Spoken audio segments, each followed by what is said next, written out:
Welcome to Harnessing Your Wealth with Billy Peterson. As the founder and CEO of Peterson Wealth Services and a former #1 ranked jockey, Billy knows what it takes to succeed. In this podcast, Billy and his team will help equine enthusiasts, business owners, and retirees understand the keys to financial freedom. Saddle up and get ready for a ride you won't soon forget on how you can harness your wealth. Hello again, fans. Welcome to the show today, Harnessing Your Wealth. I'm your host, Billy Peterson. Today, I'm joined by my two compadres, Cade and Shaun, in the office. We have a lot to go over in a short period of time, but we wanted to kind of get back to the basics here today with you. You notice that we have several guests on different backgrounds, industries, quite a few people that represent horse racing, and that's just a plug for my background and the people that I know who are, in my opinion, quite interesting and have some neat stories to tell. But today we wanted to move back into the circle of investing, financial matters, and really what makes an investor or a person in general just successful in life and in building wealth. And we think we have some really very basic steps for you all to consider that can make the difference and really put you on a different pedestal or platform when it comes to building this wealth. And I wanted to just maybe go back in time and give you a bit of context about where this came from.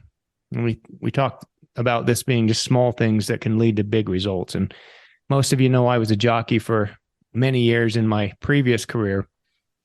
And I learned that oftentimes it's the little guys. And I don't say that in jest. I mean, in particular with the people doing the behind the scenes work that can make a difference, a huge difference in the outcome of your career. And for me, I understood that paying attention to the grooms, for example, and relating to them and just being nice to them, speaking to them in the mornings at the barns. And once I built up a relationship with a lot of these grooms, I found that it was almost immediate positive results for me in gaining and garnering good mounts within that barn, because they have a lot of impact and influence on the trainer, whether you know it or not. And I learned that early on, is just doing the right thing and being able to talk and have a conversation with these guys and treat them like they were part of the team, whereas a lot of other guys didn't, and just kind of look past them, so to speak. So that was important for me. A lot of the racetracks I would go to, I'd make it a point to stop by, talk to the grooms, ask them what horses they liked, ask them when they were going to be working these horses. And you know what? They would tell me, and they would have these horses saddled, ready to go. Hey, we'll be working these 4 horses on Friday. Show up, we'll have them ready. And hey, I had inside information and it helped me a lot in moving my career forward. And I think that's a lost art. We talked about this in the office yesterday. I've given out dozens of graduation gifts in the past several years to local high school kids. And I'm really good to help kids and acknowledge their graduation and send them some money.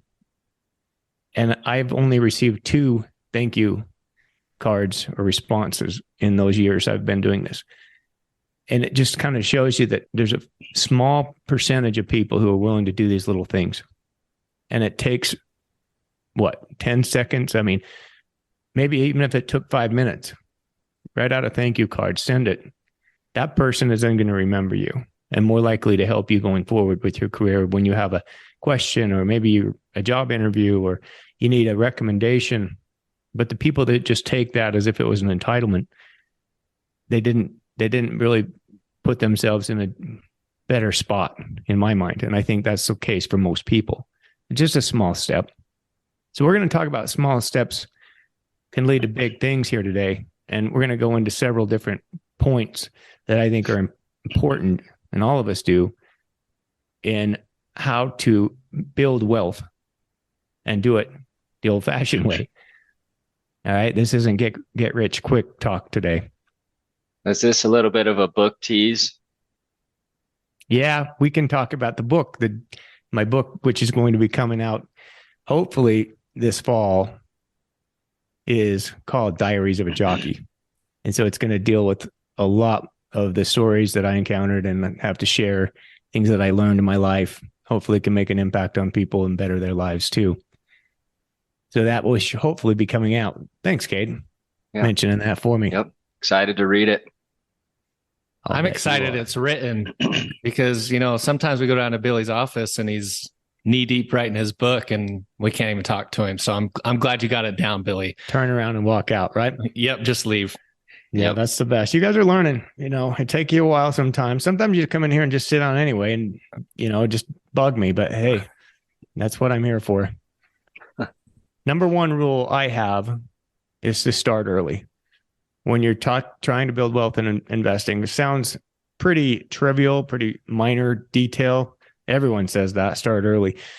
Okay, but what if I didn't? What if I didn't start early and it's a little late for me now?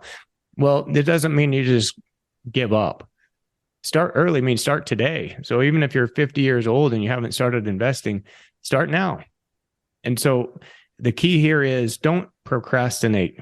Remember, most of the population does. You have to be different there. It's really just taking action. Just put something in place and get started. Now, if you're fortunate, you're listening to this and you're young, or one of those kids that we've helped at one of our financial boot camps, and you did take our advice and started when you're 14 or 16 or 17, okay, you're going to be on your way. And reach back out to us when you're 40 years old, and you're going to be quite amazed at what's happened. That's my number one rule, to start early. Yeah, and I think that gets kind of pounded in, most people's heads, I would say, maybe not others when they're younger, but hey, start a savings account, get going, put some money in the bank. And what I want to talk about is that's a good thing, but you don't want to always take the safe route, because taking the safe route and investing, that's exactly what it means. You're looking at a bank or a credit union, you're putting money into CDs, money market accounts, and it's safe, right? It's always there. But on the flip side of that, the returns aren't there over time. So you're thinking, hey, my money never goes down. The stock market's too crazy. I don't want to get into that. And you think you're doing the right thing. And it's a good first step. But we're always trying to encourage younger investors, and even our retired clients. We can't be all in safe investments. And that's a common misconception is, hey, I'm getting 65 years old. I'm retiring. I don't want to have any money in the market. It's too risky. And once we sit down and educate our clients and talk to them about long-term returns, because even at 65, you still got a long life expectancy ahead of you, that, the markets are not gambling. It's not like going out to Las Vegas and putting money on a craps table. Markets, if you do it right and you research the correct funds, the correct stocks, the good bonds that are out there, yeah, it's taking some risk, but over time, and I can show you a number of different charts, the returns have been quite well. So go ahead, Bill. Sorry about that. I'm jumping in. I'm going to give a couple of stats on these. If you do CDs, you're investing in CDs. We've got some interesting material here from Hartford that goes back to 1964 and the different environments for CD rates. Back in 64, CDs were at 4.3%.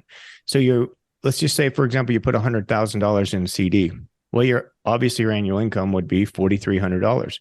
Let's put that into context of what things cost back in 1964. What could you buy? Here, guys, there's a trivia question. What could you buy for $4,300 in 1964? I would say new car. You're correct, but actually you're a little bit underweight there, because you could buy two new Ford Mustangs for $4,300. Two new Ford Mustangs. Shaun, you can appreciate that. Yeah. Now I'm going to carry this out just a minute. Give me a second here. 1984, CD rates have actually doubled, 8.85%. So now your 100,000 is producing $8,850. Now we have inflation. So that same income that income on that same CD would be only able to buy one Ford Mustang, plus you get 100 full tanks of gas. Now go out to 2004, another 20 years. CD rates were at 2.6 or 2.7%. So you're making about $2,700 a year. But the only thing you could buy on that is the engine kit for your Mustang. Now, finally, go to 2023. Rates have popped. We're hearing a lot of people talking about CDs again, aren't we, guys? Yes. Let's lock up some CDs or buy some treasuries or buy some bonds because the rates are just great. It sounds too good to be true. Okay, we put 100,000 in CDs and we make $5,300 in annual income. What can you buy with that in today's environment, guys? A set of tires, one bag of groceries. Yeah, you can buy the exhaust system kit for your Mustang. Okay, so think about that in just context to kind of blow your mind what money does for you, and you're still piling in, buying and reinvesting in that same CD. You haven't grown anything on your purchasing power. Matter of fact, you've lost a tremendous amount of purchasing power.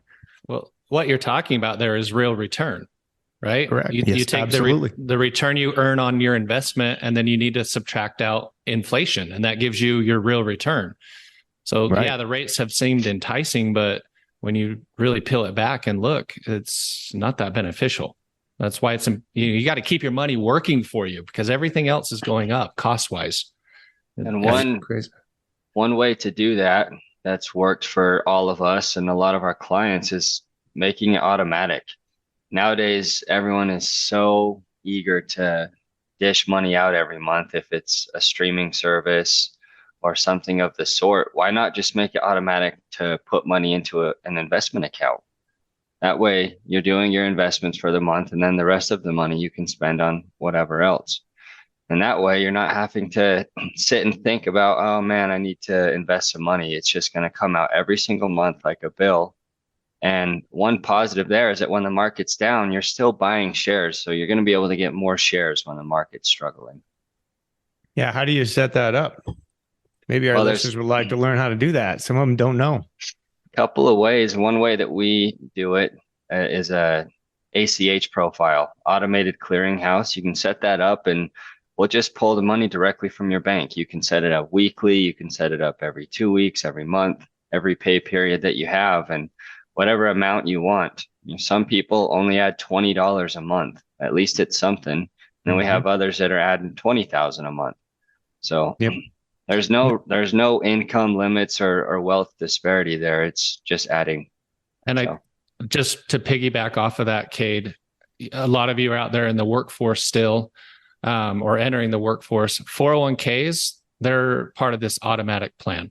So every time you get paid, you're putting money into your 401k and you're making that automatic, and you won't feel that. Okay. People think, oh, I can't afford it, but I promise you will figure it out. That $500 a month, whatever you start with within your budget, just start there. And it's usually a percentage of your income.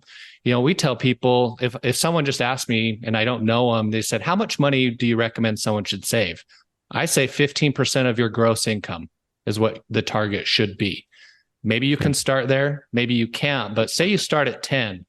Your goal should be either put it in your phone, an annual reminder, raise your percentage, 1%, 2% a year. It doesn't seem like a lot, but it matters. It's just like the game of golf. One stroke can make the difference if you're a pro in $100,000 in pay or prize money. So make that automatic, make the increases happen. Maybe it's every time you get a raise, you're like, oh, I'm going to put more into my 401k. And it seems small and it seems minuscule at the time, but we've seen it. It adds up to millions of dollars over time. It's just like the return. Right. Yeah, like the return argument. A 1% increase in the return can have a monumental difference in the long-term nature of your total portfolio. So continue to increase. The thing about the increases that I like to tell people is do it when others are decreasing. So when do most people want to decrease or get out of investing or stop it? When the markets are bad, when it's scary. Correct. Mm-hmm. So the fear is at the highest, and that's when the investments are at the lowest. And that's just counterintuitive. I mean, I know it's hard. We all talk about this, and people out there listening, remind yourself that there's going to come another time when you're going to be afraid. What creates the fear? The fear is driven largely by the media. The media can distort any story and blow it completely out of proportion and make it sound as if the earth is completely crushing, being destroyed. It's Chicken Little. Have you ever heard that story as a kid? I remember that story quite well, reading it, my mom reading it to me, but the sky is falling, and then running around telling everybody it's going to happen. And everybody gets panicked, but days go by and the sky doesn't fall. So remember that you're going to be okay when others are getting out, stopping investments, selling their investments. That's what creates the opportunity. If you have the wherewithal, if you have the strength of mind to know that things are going to be okay again, don't fall into that trap. That separates the good investor from the great investor, and also from the terrible investor. And we know them. They're the ones that cave into to that fear and that emotion, and they want to jump or sell whenever the fear is at the highest and the opportunity is at the greatest. Yeah. We see that time and time again. I was golfing with a gentleman the other day. I just met him for the first time. They let me play with him, and we were talking a little bit about this when he found out what I do for a living. And he was talking about his 401k. He's like, I put into it all the time. And I'm like, oh, that's good. I mean, what do you invest in your 401k? And he looked at me and he's like, I don't know. It just goes in there. It'll grow. Right. And I, it made me think, because, I think a lot of people would say that, where they say, I don't know, it just goes in there. The company handles it. Right. And that's not true. It's going into the 401k. That's just the vehicle. Okay. It's just the account type. You got to take it a step forward, and you've got to, this is our next step here, and it's just a little one, choose the right investments. Okay. What if your money is going to the 401k and it's just getting invested in a money market fund, or maybe an ultra conservative fund, or maybe a fund that's way too aggressive for your age? It's important to just sit down and look at the different investment types that are offered to you, whether it's in a 401k, in your investment account, whatever you're looking at, and do a little research. And if you're not sure how to research funds, because I'll guarantee 90% of people aren't sure, that's what a financial advisor can do for you. They can help you look at what are the fees the fund is charging, what's the risk profile of that fund, does it make sense for you at this point in your life? And, and I keep saying one fund, you're probably going to have a collection of funds. You're going to have some that are a little more conservative, some that maybe are income oriented, some that are more growth oriented, and coming up with that right asset allocation that matches your own risk profile and your own financial goals. It's huge. So I just kind of want to, put that out there, that you've got to take a step, understand where your money is going, and if it's going in the right spots. And always thinking forward. Remember, we talk about look forward, don't look in reverse. A lot of people just analyze the fund performance for the year, so they're looking backward, and they're not thinking about, hey, what's coming? What's ahead of me? And I need to make my investment decisions based on what's coming ahead, not what has already happened. Yeah, you'll see people look and say, well, that fund did awesome last year. I'm going to put all my money into that. And sometimes you want to go a little bit opposite. Maybe you want to look at a fund that hasn't done as well because the market's changed. Like Billy said, the outlook has changed going forward, and make some adjustments. Be huge. That leads into the next point we have here, is just to remain calm. It seems so simple, but it's not. People come in and talk to us all the time and say they're not worried when the market goes down. They understand that it's going to ebb and flow, and they'll be the ones to call us, concerned when the market drops. And I always like to go back to the baseball example. For those of you who don't know, I'm a really big Red Sox fan, and the pitcher is someone who always has the attention on them. They're the ones that control the pace of the game. And oftentimes, you can get in a sticky situation, but once you look around and you realize that you have teammates behind you, you have a pitching coach, you have a head coach, you have all of these guys supporting you, that's when you realize that maybe everything's okay. So there's a couple of things that I have here to help remain calm, or to remind yourself to remain calm when the market struggles. And first one is to rely on your financial advisors. I mean, we do this for a living, so we're looking at the markets every single day. And if you have good financial advisors, you can rely on them. Give them a call, talk to them about what's going on. What are you concerned about? and they're going to answer your questions if they're, doing a good job for you. The next one that I like, and I wanted to ask you guys this, is I like to call it a third place. Find a third place if you're stressed out or if you're anxious about something. So what would you guys say your third place is? Excuse me, we're almost in the home stretch for the episode. But before we cross the finish line, I just want you to know that you can contact Billy and his team at www.petersonws.com or by visiting the show notes. Now, back to harnessing your wealth. My third place, if I'm worried and anxious about something. It's not work. I'm going golfing, man. Family. Okay, I'm going golfing. Yeah. Or I'm going to the gym. I'm hanging out with my horses. I'm just going out there and being with them. For me, you start to think about, what are the horses worried about today? Do they care about the market or their client or no, they're just wondering if they're going to get fed tonight. And so go back to those little basics and say, these horses are fine. They're not stressed out. They're not dealing with all these problems and pain. And, we talked about that in the last podcast. Chronic pain, all these emotions can lead to devastating results. So that third place for me is out there or in the mountains. I've come to realize that I might need a fourth place because I'm always feeding your horses or helping Morgan with the ranch's horses. Okay, so think about the character you're building. You remember character? I never realized I'd be turning into my dad, but that's pretty much what we all do, I think, is I remember my dad telling me when I was growing up on the farm, grab that pitchfork and shovel that shit. It's going to build character. So I didn't. It does laughed too. At him. Yeah. I don't need character, Dad. Cade, I like that the third place, and I think that's good because if you make decisions and take it, any decision, not an investment decision, any decision in your life, and go back and think. If you made a decision when you were emotional, you were angry, you were upset, I bet 9 times out of 10, you might have made the wrong decision. And if you had taken the time to reflect, assess the facts, look forward and kind of, ground yourself, if you will, and then made a decision, I think you would make a better one. And it's the same thing with investing. And that's why, having someone to rely on, like our team. I mean, Billy, are you pushing 30 years yet in this industry? You're getting close. Getting closer. Yeah. 26. And my experience and Cade's experience, we've seen different markets. We've seen the ups and downs. So we like it when clients call and they need some reassurance in their investments. And lately, through last year when the market was down, almost every single month, one of the best things I think we did is we sat down with clients and we said, all right, let's look at the holdings that you have. How have they done, not over the last year, have they done over 7 years, 10 years, 15 years, even some of them 20 plus years?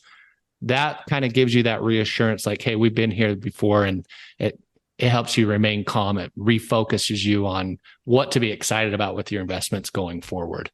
And one thing I'll add to that is when the market is down like it was, we like to use the comparison of, at some point in your life, you're probably going to be a homeowner if you're not already.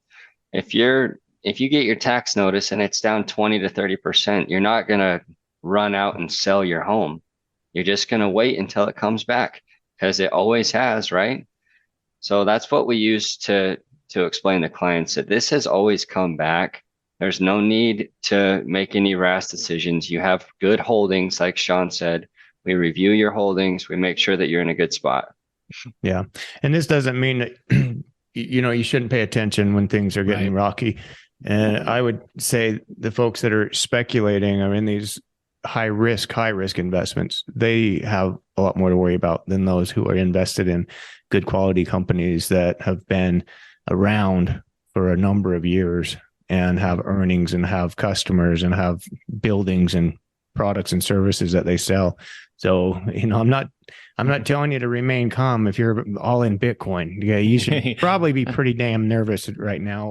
Well, I remembered, and I'm just going to wrap this up here, but being calm almost always has a better outcome for us when we are able to just get through the storm, the noise, and the worries. There's a great baseball movie that I love. It's one of my favorites called For the Love of the Game. and Cade will know this one, but if you watch that movie, you see the main actor, he's the pitcher. Hold on. What do you mean just Cade will know? The Kevin Costner movie, right? Okay, Shaun, I'm sorry. You did. Well, it's my favorite movie of all time. Don't leave me out. All right, go ahead, Bill. Sorry. So let me just go to the point here. Kevin Costner is the pitcher, and he has his plan here when he's on the mound. He has this system process where he says to himself, clear the mechanism. And all the fans are going crazy and the stadium's loud and noise. And he's got, all this pressure on him to throw the perfect pitch. And he clears the mechanism and everything goes completely silent. And I think that's such a great analogy to use when you're talking about investing and all of the noise that's going on from the media and from your friends and coworkers or whoever else that you're talking to about the markets and what you need to do. We need to do something. We need to do something. And you just clear that mechanism, shut it all down, be calm. I remember, and this was long before this movie came out, but in 1995, I had the horse in the All-American Futurity. And they win a lot of cash, and ESPN was there and everybody was there. The stadium was packed. There were hundreds of thousands of people there. It's the biggest race of my life. And of course, I'm on the favorite. And I knew what kind of horse I had. And part of me was wanting to get nervous. Like, don't screw this up. What if you screw this up? What if you do this? What if you do that? What if you fall off? What if if you stumble? And I just remember sitting in that jock's room the hour before the race with all the film crews, people interviewing me. And I just remember telling myself, control your breathing and everything's going to be okay. And I just smiled and I just believed that. And it was just a matter of truly transforming my thought pattern, my belief that everything was going to be fine. And everything was fine.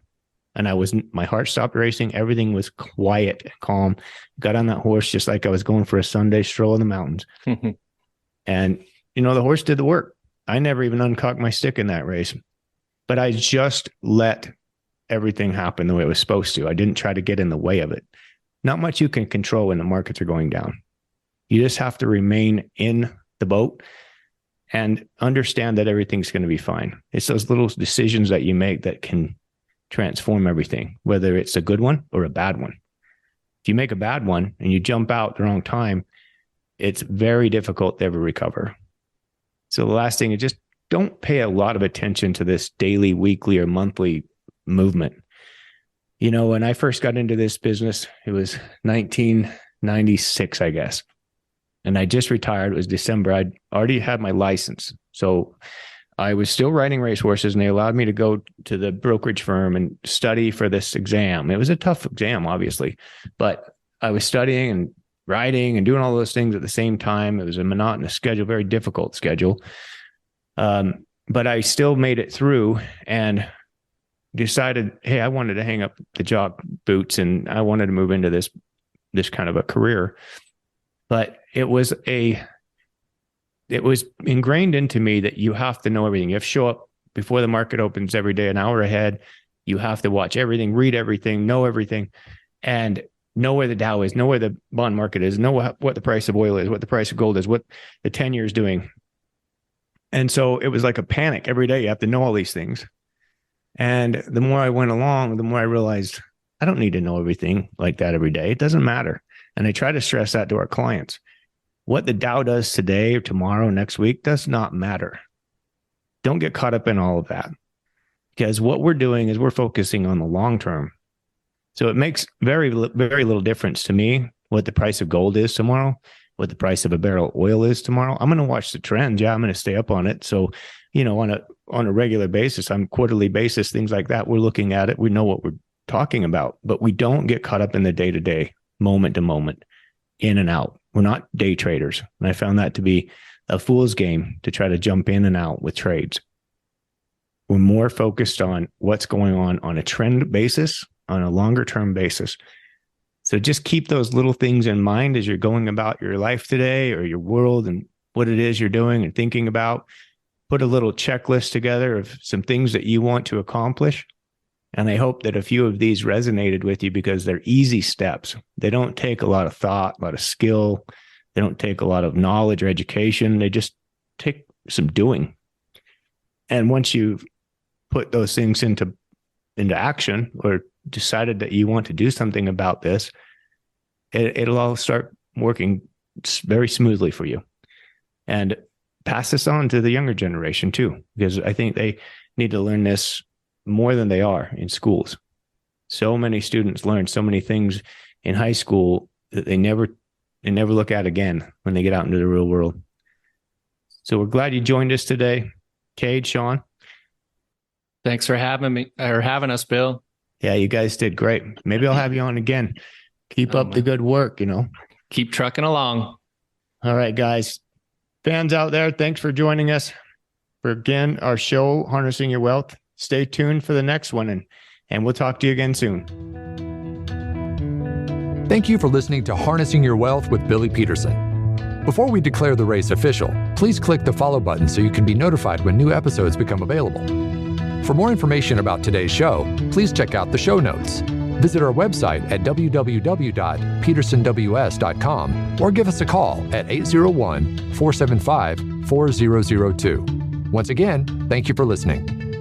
The information covered and posted represents the views and opinions of the guest and does not necessarily represent the views or opinions of Peterson Wealth Services. The content has been made available for informational and educational purposes only. The content is not intended to be a substitute for professional investing advice. Always seek the advice of your financial advisor or other qualified financial service provider with any questions you may have regarding your investment planning.